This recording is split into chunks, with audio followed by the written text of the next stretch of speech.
One side decisions కు no chance. నిర్ణయం ఏదైనా అది ప్రభుత్వ వ్యవహారమైనా పార్టీకి సంబంధించిన అంశమైనా ఆ కమిటీలో చర్చించాల్సిందే. సొంత నిర్ణయాలకు అవకాశం లేదు. కోఆర్డినేషన్ కమిటీ భేటీతో చర్చించి ఒక డెసిషన్ కు వచ్చాకే ఏదైనా ఇంప్లిమెంట్ కావాలి.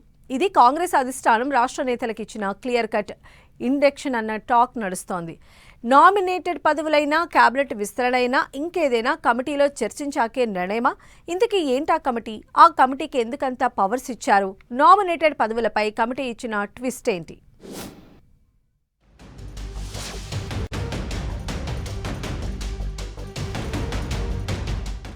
కాంగ్రెస్ కోఆర్డినేషన్ కమిటీకి సూపర్ పవర్స్.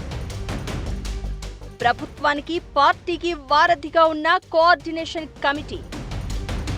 ప్రభుత్వం పార్టీ అంశమేదైనా కమిటీలో చర్చించాల్సిందే.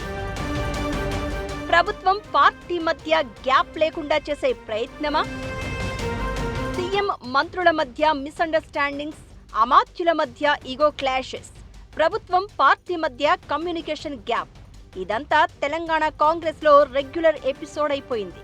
ఇలాంటి ఇష్యూస్ కి చెక్ పెట్టేందుకు కాంగ్రెస్ అధిష్టానం ఈ మధ్య ఒక కమిటీని ఏర్పాటు చేసింది. కోఆర్డినేషన్ కమిటీ పేరుతో 8 మందికి ఇందులో చోటు కల్పించింది. కమిటీలో CM Revanth Reddy, PCC chief Mahesh Kumar Goud, incharge Meenakshi Natarajan, deputy CM Bhatti Vikramarka, మంత్రులు ఉత్తమ్ కుమార్ రెడ్డి, సీతక్క, దామోదర రాజనరసింహ, సిడబ్ల్యూసీ మెంబర్ వంశీచంద్ర రెడ్డి సభ్యులుగా ఉన్నారు. పార్టీ ప్రభుత్వాన్ని సమన్వయం చేస్తూ ఏ సమస్యలు రాకుండా హైకమాండ్ ఆలోచనలను ఇంప్లిమెంట్ చేసేలా ఈ కమిటీని ఫామ్ చేశారు. పార్టీ ఆలోచనలు, ప్రభుత్వ విధానపరమైన నిర్ణయాలపై డిస్కషన్ చేసే వేదికగా ఈ కోఆర్డినేషన్ కమిటీ ఉండాలని డిసైడ్ చేశారట. ఈ క్రమంలోనే ఈ మధ్య జరిగిన కొన్ని అంశాలు అధిష్టానం దృష్టికి వెళ్లాయట. యాదగిరిగుట్ట ఆలయ బోర్డు ఏర్పాటు, వరంగల్లో కడియం కొండ వివాదం, అటు మందుల శామెల్, నల్గొండ జిల్లా నేతల క్లాషెస్, ఉత్తమ్ శాఖలో విజిలెన్స్ ఎంక్వైరీ లాంటి ఇష్యూస్ హైకమాండ్ పెద్దల చెవిలో పడ్డాయట. ఇలాంటివి ఇక ముందు జరగకుండా చూసేందుకే ఈ కోఆర్డినేషన్ కమిటీకి సూపర్ పవర్స్ ఇచ్చారట.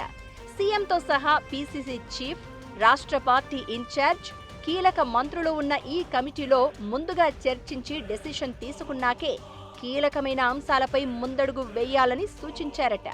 ప్రభుత్వం తీసుకొచ్చే పథకాలు కానీ, పాలనాపరమైన సంస్కరణలను కానీ ఇక నుంచి మస్ట్గా కమిటీలో చర్చించాలని చెప్పారట. కోఆర్డినేషన్ కమిటీలో ఫైనల్ చేసిన వాటినే ప్రభుత్వం ఇంప్లిమెంట్ చేయాలనేది అధిష్టానం ఆదేశాల సారాంశమంటున్నారు. ఒక విధంగా క్యాబినెట్ కన్నా ఇప్పుడు ఈ కోఆర్డినేషన్ కమిటీనే సూపర్ పవర్ఫుల్ అనే చర్చ కాంగ్రెస్ పార్టీలో నడుస్తోంది.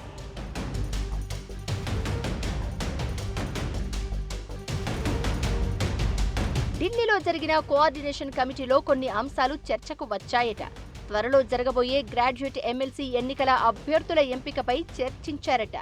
2 స్థానాలకు అభ్యర్థులను ఆగస్టు చివరి నాటికి డిసైడ్ చేయాలని నిర్ణయించారట.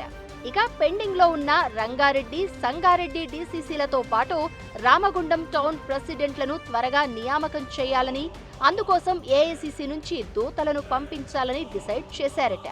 ఇక రాష్ట్ర నేతలు ఎంతో ఆతృతగా ఎదురు చూస్తున్న నామినేటెడ్ పదవులపై కూడా డిస్కషన్ జరిగినట్లు చెప్తున్నారు. కానీ చర్చలు కొలిక్కి రాలేదట. పాతవారిని కంటిన్యూ చేసే విషయంలో ముఖ్య నేతల మధ్య ఏకాభిప్రాయం కుదరలేదట. కొత్తవారి ఎంపిక కూడా కొలిక్కి రాలేదని టాక్. నామినేటెడ్ పదవుల విషయంలో కోఆర్డినేషన్ కమిటీ బిగ్ ట్విస్ట్ ఇచ్చిందట. ఇన్నాళ్లు శ్రావణంలో పదవుల పందెం ఉంటుందని ఆశావహులు భావిస్తూ ఉంటే కోఆర్డినేషన్ కమిటీ బిగ్ ట్విస్ట్ ఇచ్చిందట. ఆగస్టు 3 వరకు సెర్ ప్రక్రియ ఉండడం, ఆ తర్వాత అసెంబ్లీ సమావేశాలు జరిగే అవకాశం ఉండడంతో సెప్టెంబర్లో సమావేశం కావాలని నిర్ణయించారట. దీంతో నామినేటెడ్ పదవుల ఎంపిక సెప్టెంబర్ వరకు హోల్డ్లో పడ్డట్లే అని గునుక్కుంటున్నారు కాంగ్రెస్ నేతలు.